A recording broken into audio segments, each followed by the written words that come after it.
Hello, I'm Pastor Tony Smith, President of the Johnson County Interfaith Coalition. I will be hosting this short video about environmental justice and its relationship to voting. The next national election is November 3rd, 2020. We will be electing a vice president, a president, as well as U.S. senator and congressional representatives.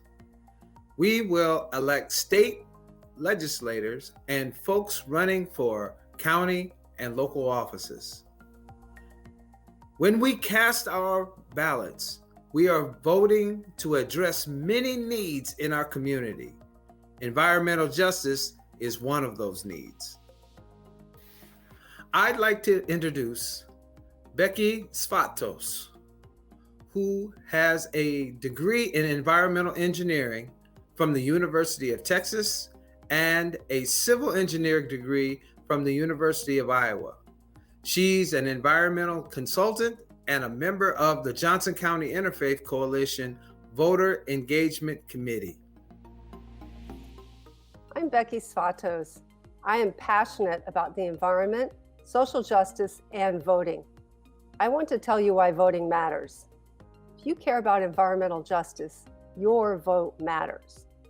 Dr. Robert Bullard, who received his PhD from Iowa State University, is often described as the father of environmental justice. He says, environmental justice embraces the principle that all people and communities have a right to equal protection and equal enforcement of environmental laws and regulations. America is segregated and so is pollution. Race and class still matter and map closely with pollution, unequal protection, and vulnerability. Today, zip code is still the most potent predictor of an individual's health and well-being. Individuals who physically live on the wrong side of the tracks are subjected to elevated environmental health threats and more than their fair share of preventable diseases. Three examples of current environmental problems are climate change, lead poisoning, and radon exposure. Minorities and poor people do not receive equal protection from these severe threats. Climate change is the number one problem of the 21st century. The people that contribute least to the problem of climate change are most likely to feel its impacts, such as food may become more expensive, water may become more scarce, heat waves can threaten lives and result in an increased need for expensive resources like air conditioning. In Iowa, climate change is causing more flooding and severe weather. People with fewer resources are less able to recover from these disasters or move away from areas more prone to disasters like flooding. Another issue is lead poisoning.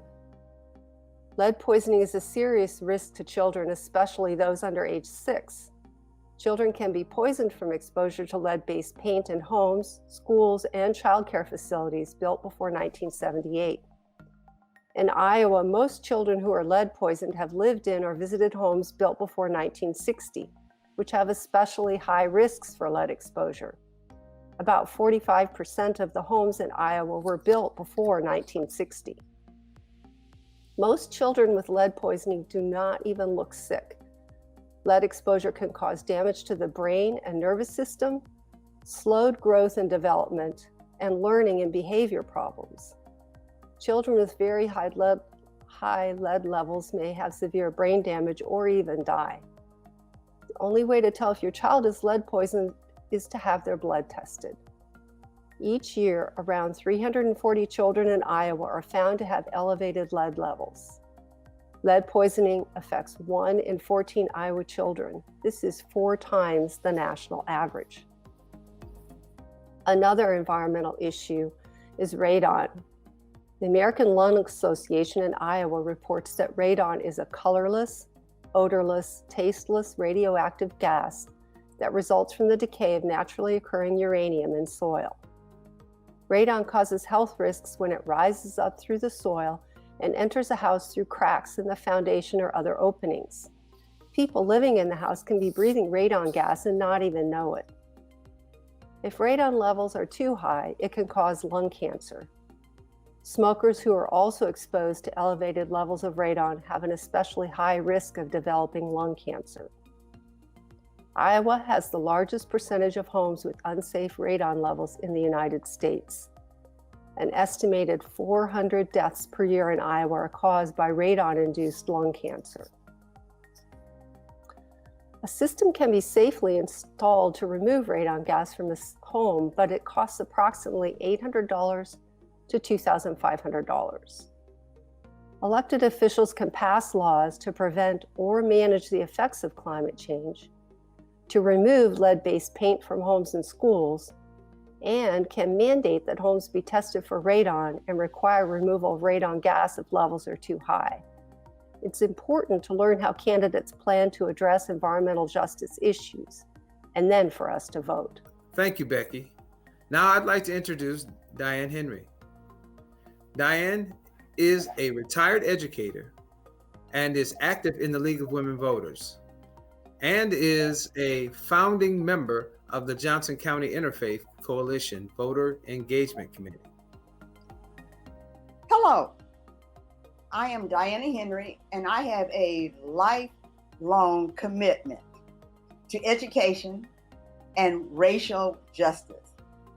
I want you to take advantage of your right to vote and help address problems with environmental justice and many other issues. The first step in voting is to confirm that you are correctly registered to vote. Maybe you have never voted. Maybe you have changed addresses since your last vote. The Iowa City Public Library, the League of Women Voters, and the Johnson County Auditor's Office have excellent online information about registering. You can register to vote or check your registration online at sos.iowa.gov and click Register to Vote, or go in person to the Johnson County Administration Building at 913 South Dubuque Street. Be sure to take your driver's ID or other official picture ID. The second step is to cast your vote. Voting in the November election will begin officially on October the 5th. Everyone who is registered to vote in Johnson County is allowed to vote absentee by mail or in person starting October the 5th. The video link that follows my talk describes absentee voting in detail. All registered voters can vote in person at an early voting site. Just drop by the Johnson County Administration Building at 913 South Dubuque Street. Voting on Election Day, Tuesday, November the 3rd, will happen throughout the city at designated precincts from 7 a.m. to 9 p.m. I am speaking to you now to highlight how important it is for you to vote in the November 2020 election. Voting is your right and a privilege. Support your community by voting. Thank you for taking the time to view this video. Participating in the November election is a way for you to vote truth to power, and a way to provide our community with support through funding and government policies. The following video link provides easy step-by-step instructions on submitting an absentee ballot.